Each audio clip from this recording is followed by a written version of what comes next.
Assalamualaikum warahmatullahi wabarakatuh.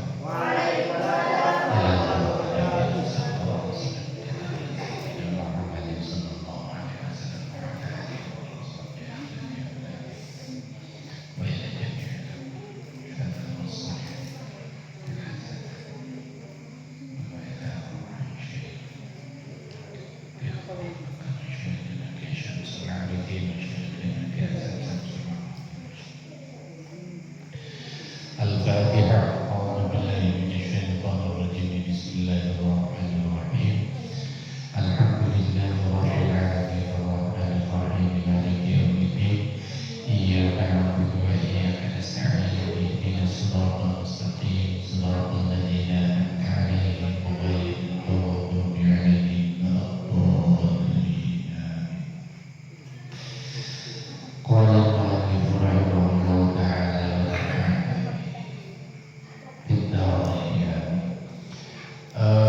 kita masuk pada pembahasan pertama. Kemarin kita sudah membahas tentang muqaddimah kitab ini.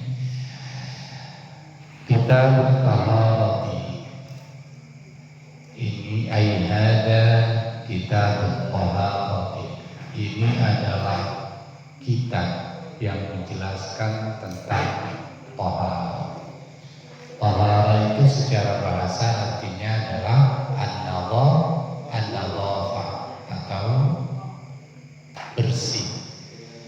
Secara bahasa taharah itu adalah sesuatu yang menjadi sebab dibolehkannya salat. Oleh karena itu pembahasan tentang taharah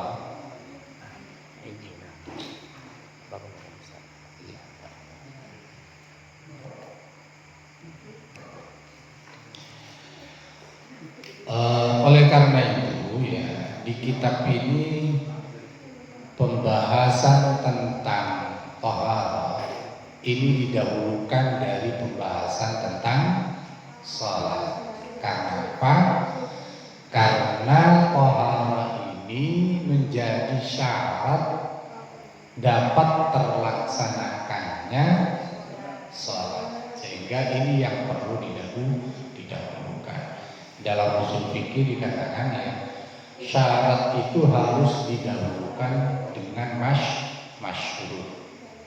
Jadi salat itu masyhur ya. Taharah itu adalah syarat. Dan di dalam kaidah yang lain dikatakan ya,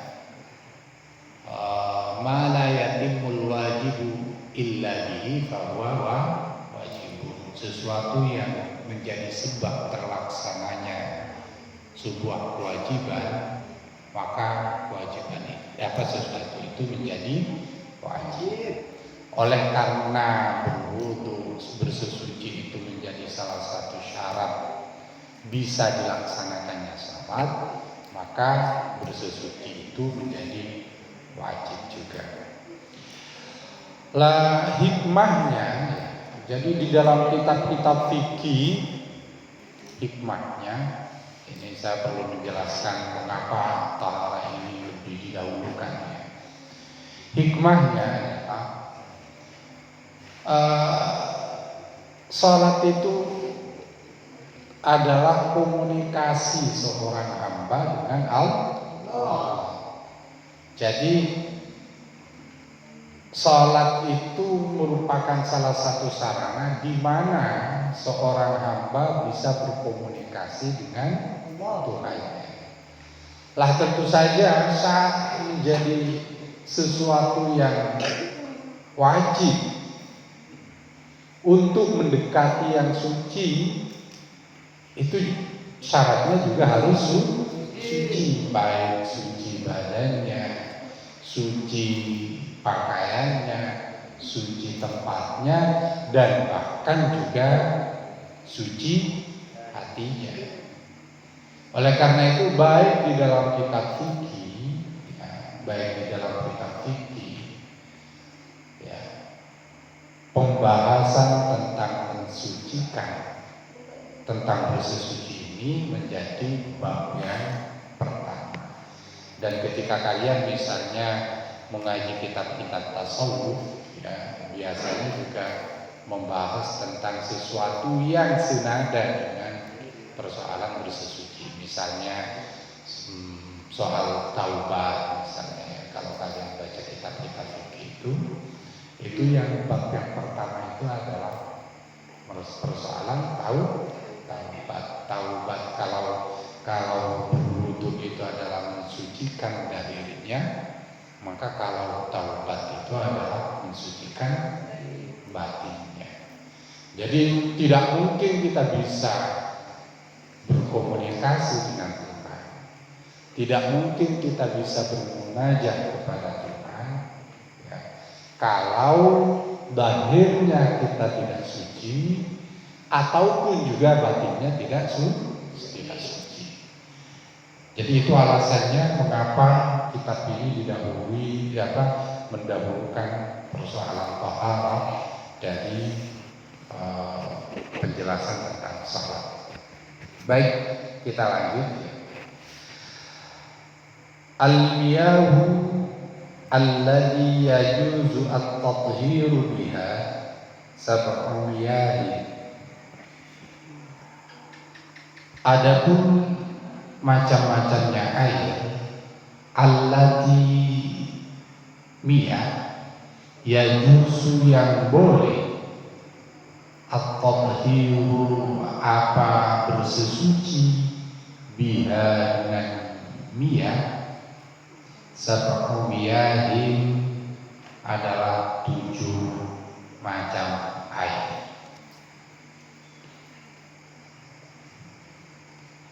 Saya ulangi ya. Capek ya. Jadi al-miyahu adapun macam-macamnya air, allati miyah yajuzu yang boleh, at-tathhiru apa bersesuci, biha dengan miyah, sab'u miyahin adalah 7 macam air. Yang pertama ma'us samai. Jadi ini bisa dibaca ma'is samai, tapi juga bisa dibaca ma'us samai. Kalau ma'us samai berarti membuang ahaduna, gitu ya. Yang pertama adalah ma'us samai, air hujan. Sama itu artinya langit ya. Tapi masa mau diartikan air langit, tapi diartikan air yang turun dari langit, artinya air hujan. Yang kedua wama'ul bahri, air yang kedua adalah air laut. Wama'ul nahri, dan air sungai. Jadi yang pertama ma'us samai, yang kedua ma'ul bahri, yang ketiga ma'ul nahri, yaitu air sungai. Wa ma'ul bi'ri, dan air sumur. Wa ma'ul aini, dan air sumber. Wa ma'ul thalji, dan air salju. Wa ma'ul bardi, dan air es. Air es. Jadi ketujuh macam air ini, ini merupakan alat yang dipakai untuk bersesuci. Jadi sekali lagi, ini menurut mazhab Syafi'i, sebagaimana disampaikan sebelumnya dalam muqaddimah. Ya. Kitab ini adalah kitab yang bermazhab Syafi'i, sehingga pembagian air ini, ya, macam-macam alat yang dipakai untuk bersesuci, menurut Imam Syafi'i itu hanya air. Dalam mazhab-mazhab yang lain ya, ternyata ada juga ya, bukan hanya air, sesuatu yang alat yang dipakai, yang bisa dipakai untuk bersesuci itu bukan hanya air. Misalnya Imam Malik mengatakan alat yang bisa dipakai untuk bersesuci itu ya api. Itu ya. Ada yang mengatakan tanah juga bisa dipakai untuk bersesuci. Nyatanya tayamum itu juga yang dipakai adalah debu. Ada juga panas terik matahari, itu juga bisa dipakai untuk bersesuci. Perbedaan-perbedaan ini bisa kalian baca nanti ya, kalau kalian besar bisa kalian baca lebih lanjut dalam kitab Bidayatul Mujtahid, bisa juga dibaca dalam kitab Rahmatul Ummah. Ya. Akan tetapi dari perbedaan, kalian penting untuk membaca itu suatu ketika ya. Suatu ketika kalian penting untuk membaca perbedaan-perbedaan itu. Karena apa? Tentu akan lebih membuat lentur diri kalian ya. Lentur diri kalian, tidak gampang menyalahkan pada orang lain. Di samping itu juga ketika kalian kepepet, misalnya ketika kalian kepepet, kalian bisa mengikuti imam yang lain, karena memang di dalam NU itu mazhab yang bisa diakui dan bisa diikuti itu bukan hanya Imam Syafi'i.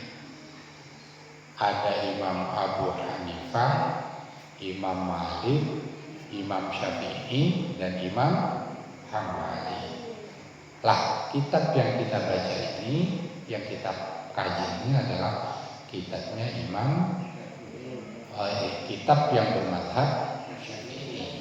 Dan kebetulan menurut Imam Syafi'i, alat yang hanya bisa dipakai untuk bersesuci itu, jadi alat tathhir itu hanya air menurut Imam Syafi'i. Baik, kita lanjut ya. Tidak banyak, tidak lama ya, saya akan sebentar ngajinya ya.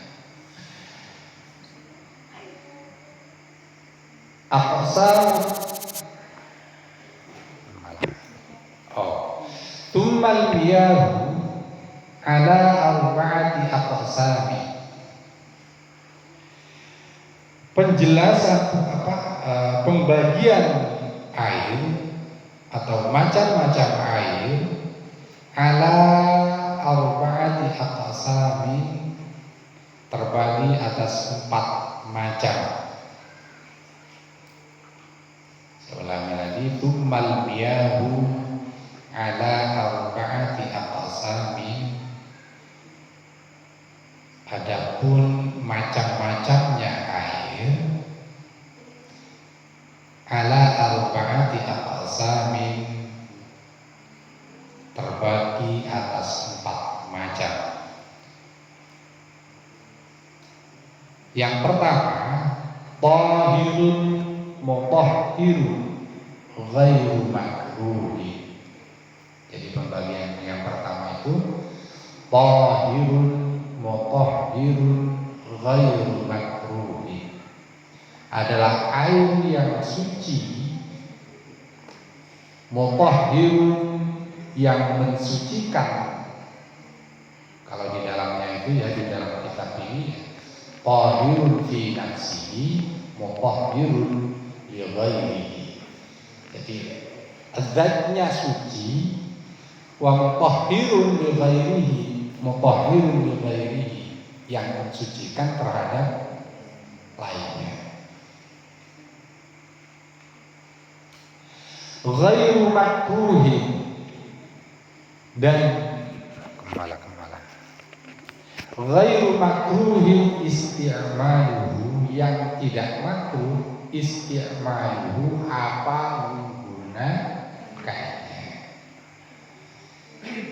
Apa itu? Wa huwa al-ma'ul mutlaq. Adapun air yang tahirun mutahhirun ghairu makruhin itu adalah ma'ul mutlaq, adalah air mutlak. Jadi ini bagian yang pertama adalah air tahirun mutahhirun ghairu makruhin, ya, isti'mal. Jadi karena nanti ada bagian ada tahirun mutahhirun makruhun isti'mal. Wa huwa ma'ul mutlaq. Jadi air yang suci dan mensucikan itu, ya, yang tidak makruh memakainya itu adalah air mutlak. Jadi ini pembagian yang pertama itu adalah air mutlak. Jadi air mutlak itu adalah air yang tidak diembel-embeli oleh apapun, atau air yang tidak dibatasi oleh apapun.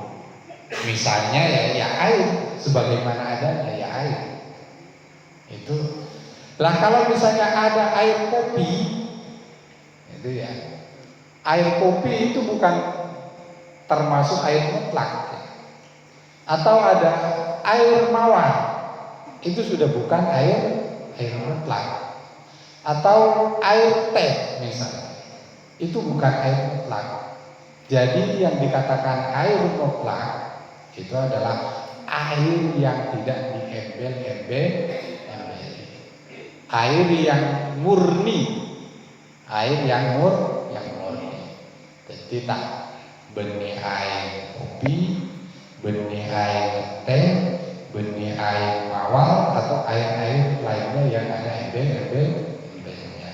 Lah air yang semacam itu, ya, adalah air yang suci dan mensucikan. Di samping itu juga ghairu makruhin isti'mal, tidak makruh menggunakannya. Paham maksudnya? Kemudian yang kedua, pembagian yang kedua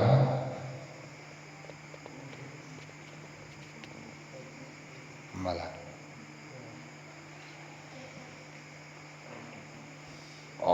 Yang kedua, wa tahirun mutahhirun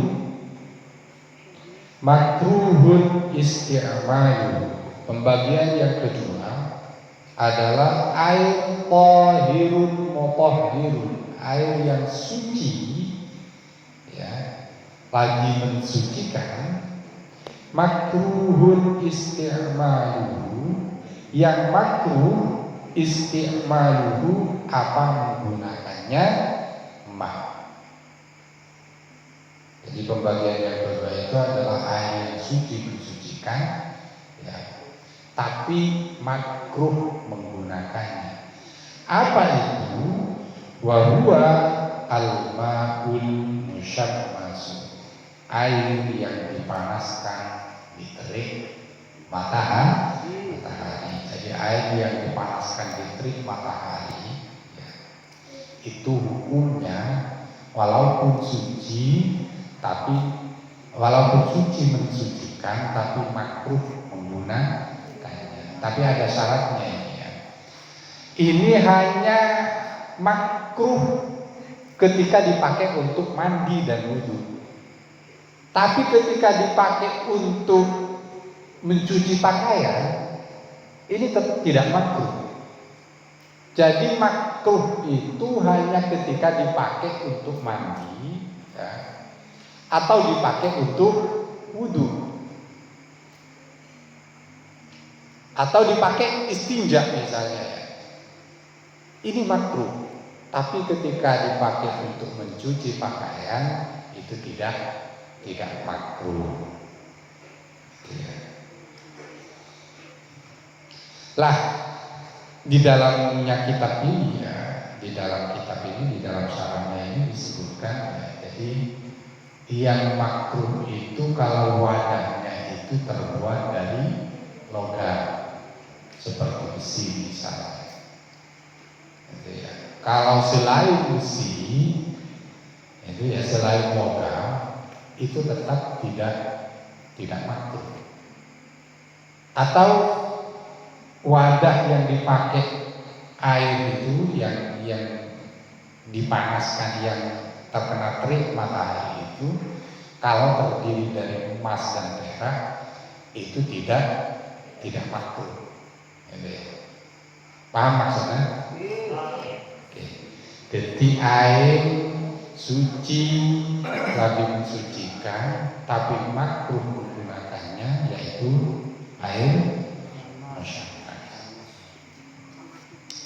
Jadi musyammah itu adalah air yang dipanaskan diterik matahari tapi dengan syarat ya makruh kalau wadah yang digunakan itu betenaria dari logam daya apa namanya tobung bukan logam ya, ember bukan logam daya besi, aluminium, kegeceng dan semacamnya itu namanya logam. Tapi kalau kecuali emas dan perak, itu misalnya kau misalnya ya kalian misalnya di emas banyak dan kemudian bete-bete ya dijadikan bete-bete kemudian diisi dengan air dan kemudian dipanaskan di terik matahari itu tetap suci mensucikan dan tidak makruh menggunakan itu. Ya, kalau dalam penjelasan dalam syaratnya ini. Itu yang kedua. Kemudian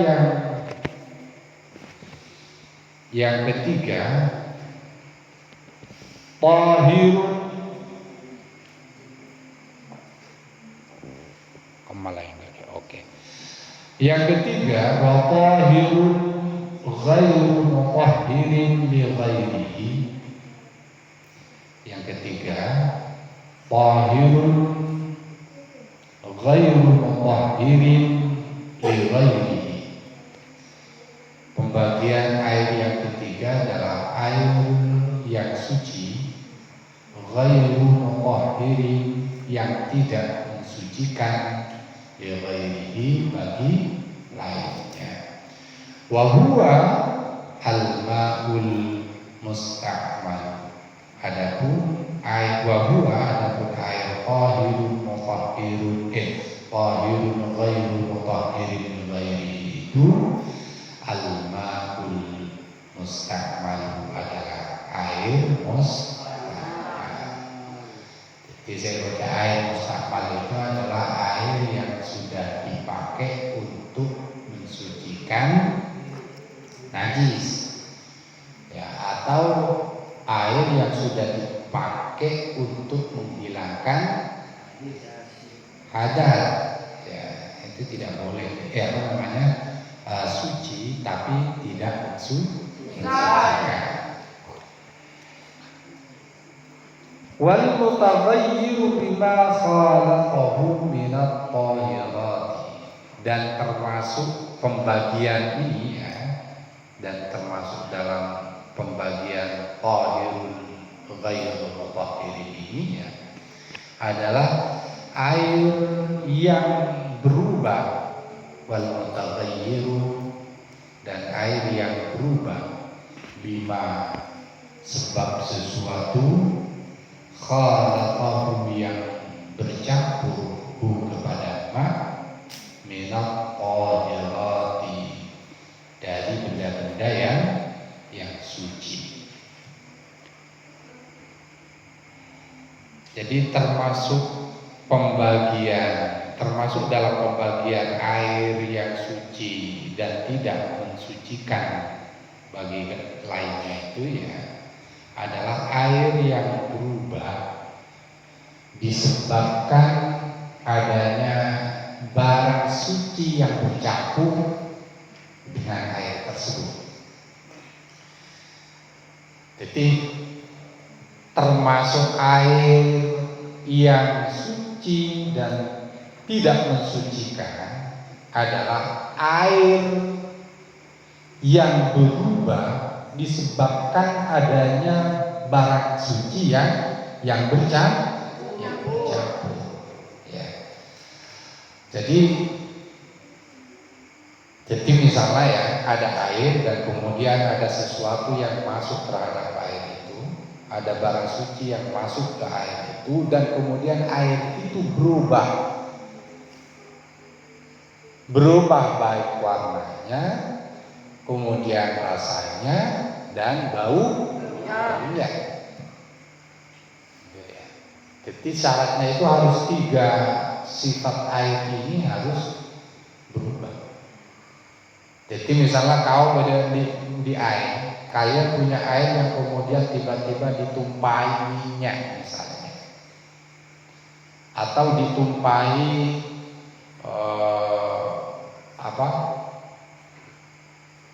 susu misalnya. Jadi karena sudah pasti ya, airnya itu sifatnya pasti berubah. Jadi kalau air yang ditumpahi susu itu ya pasti berubah sifatnya, warnanya pasti berubah, rasanya juga pasti berubah, dan baunya pasti berubah. Lah, air yang demikian itu adalah air yang suci tapi tidak mensucikan. Paham maksudnya? Dan juga termasuk dalam pembagian ini ya, misalnya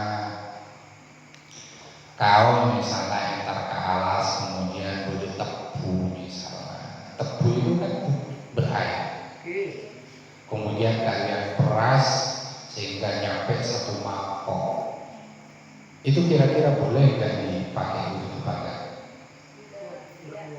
Hah? Bisa dipakai untuk wudhu?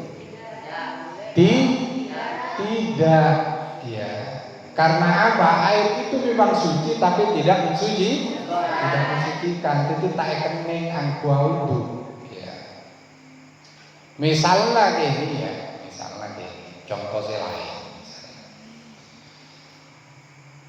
Kalau kalian menemukan rabet,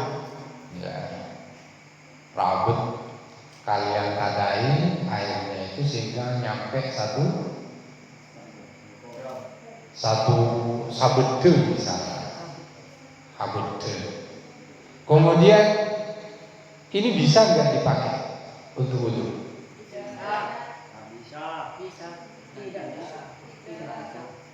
Tidak bisa. Jadi ini termasuk bagian dari ini.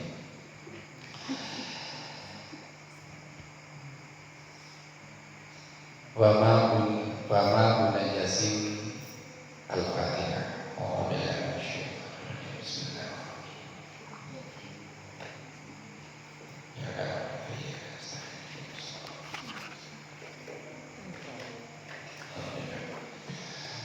Bismillahirrahmanirrahim.